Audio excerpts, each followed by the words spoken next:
YouTube, it's your favorite apostated undude 2 here, once again exposing those Watchtower inconsistencies and freeing you from the prison of your very own mind. Now, I would like to address a phrase that has slowly crept its way into Jehovah's Witness vernacular and has been implemented quite strategically by the Wizards of Smart up at Brooklyn, Bethel, USA. Now, this phrase that they've been slowly using is Bible-based truth or Bible-based beliefs. And I would like to point out an interesting statistic regarding the usage of this phrase. You see, from the years 1950 to 1959, this phrase was only used one time. From the years 60 to 69, it was used 24 times. From 70 to 79, it was used over 70 times. From 80 to 89, it was used 119 times. 90 to 99, 156 times. And then finally, this culminated from the years 2000 to 2009, and the phrase was used a total of 260 times. Now, either we've gotten a lot more Bible-based truths handed down to us since the 1950s, or, more likely, there's something to this phrase. And I assure you that the Wizards of Smart obviously see much benefit in implementing this phrase, or else they wouldn't be doing it, obviously.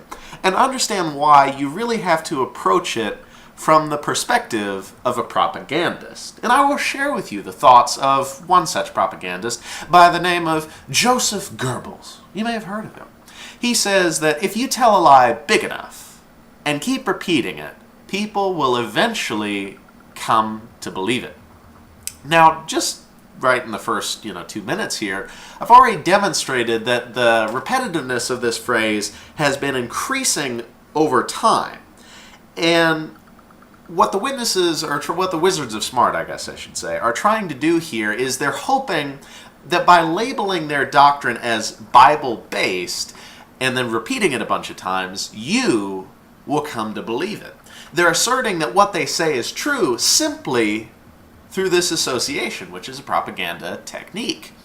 But the purpose of this video is not for me to debate the finer points of indoctrination, but rather to show you that Bible-based does not necessarily mean Bible fact. But biblical truth does not mean absolute truth. And I'll go ahead and demonstrate what I mean by this. And you know that I have to be an apostate when I'm making such heretical assertions here. Now, the February 15th, 1968 issue of the Watchtower had this to say. It says, yes, truly, Bible-based Christianity is the same the world over. It does not matter if those who practice it live in Europe, Africa, Asia, the Americas, or anywhere else. They all worship in exactly the same way. They have the same high principles, and they have the same personal security and happiness. Well, I guess it's a good thing to know that the Bible is consistent, and I agree that the Bible is, if you read it all the way through and have an understanding. However, what I'm here to point out is that the Jehovah's Witnesses don't really believe this. What they're telling you is that their flavor, out of the 39 Baskin-Robbins flavors, their particular flavor of Christianity is the only right one. Well, why are you making such broad and baseless assertions, Anandu 2? That's not true. Jehovah's Witnesses would never... I assure you that these assertions are based not on my observations, well, they are to some degree, but rather what they have to say. Speaking of that, I will, in fact, not go further, but rather I will let the Watchtower do my speaking for me. The September 1st, 1963 issue of the Watchtower had this to say. What should be the Christian's attitude towards efforts to unite all religions? Now remember, Bible-based Christianity is the same the world over, according to the February 15th, 1968. But, this is what the witnesses have to say. It says, have nothing to do with them, as Bible-based religion is exclusive, opposed to all interfaith. Now, we all know that those other religions assert that their faith is Bible-based as well. So, the claim does not make it fact. By virtue that one stands up and they say, well, my belief is Bible-based, does not necessarily make it so. The witnesses would tell you that what distinguishes them is that their Bible truths are Bible-based. They take the whole Bible into consideration. Confusing? You bet it is. Let's take a look, however, at some of these Bible-based truths and see whether or not this Bible-based truth is absolute. It is Bible-based, after all. Let's see. The December 1st issue of the 1972 Watchtower spoke on the Bible's view of oral sex. Younger children, viewer discretion is advised.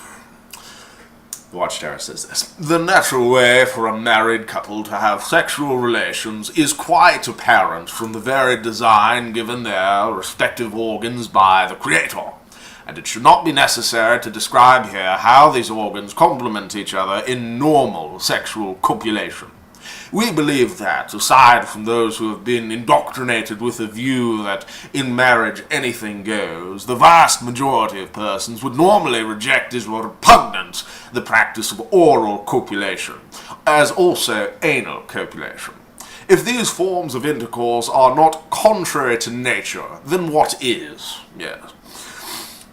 Since marriage is divine origin, our conscientious stand on marital relations is not founded on or ruled on worldly views. Therefore, the overruling of some state law by declaring of oral copulation as legal does not alter our Bible-based position. There's that phrase, Bible-based position. It's a truth, after all, isn't it?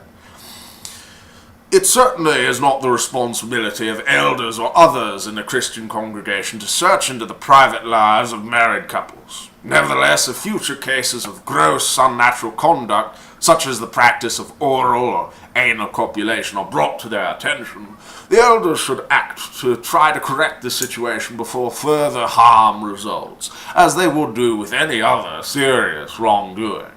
Their concern is, of course, to try and help those who go astray and are caught into the snare of the devil. Yes, that is their concern. But if persons willfully show disrespect for Jehovah God's marital arrangements, then it becomes necessary to remove them from the congregation as dangerous leaven that could contaminate others. Yes, that's right, Watchtower. A good stance there on biblical views of sex in the marriage arrangement. We wouldn't want any of those oral copulating whores polluting the minds of the believers with their tales of salty apostasy, now would we? Thank goodness we have the wizards of smart to show us what to believe based off of the Bible. But no. This can't be. How could this have happened?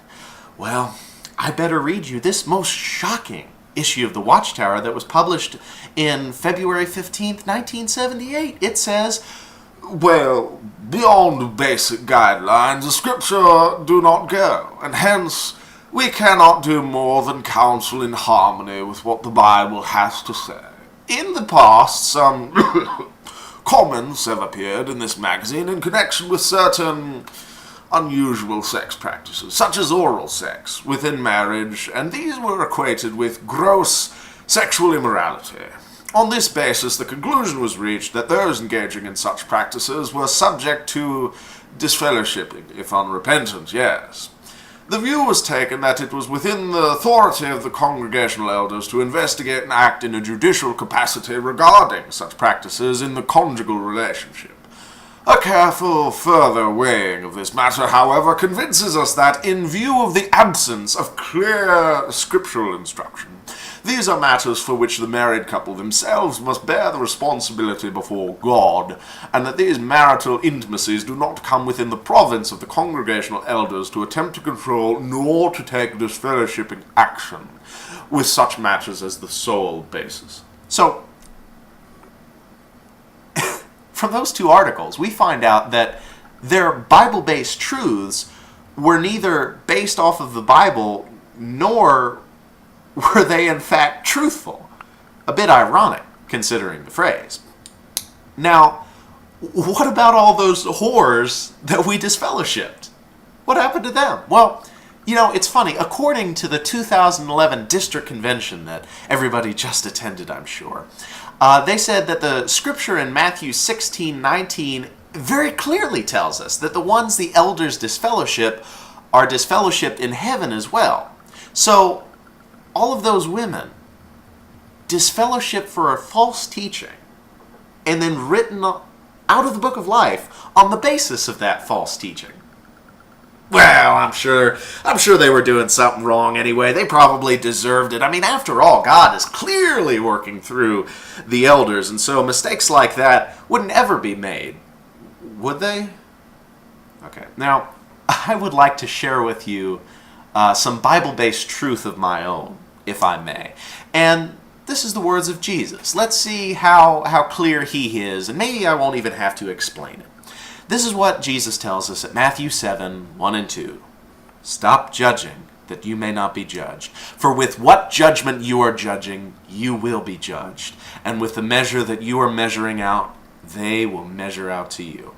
So, then according to that Bible-based truth, doesn't that mean that all of those ones wrongfully disfellowship, their guilt, if they are written out of the let's phrase this a different way.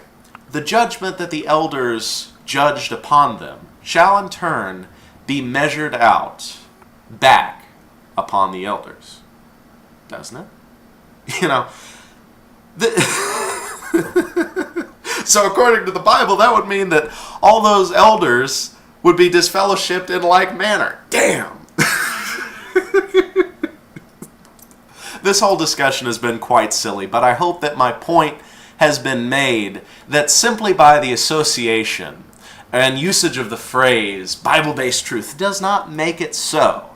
And you can see right through the fog of the wizards of smart by bearing in mind the simple phrase that I always use. Life is a state of mind.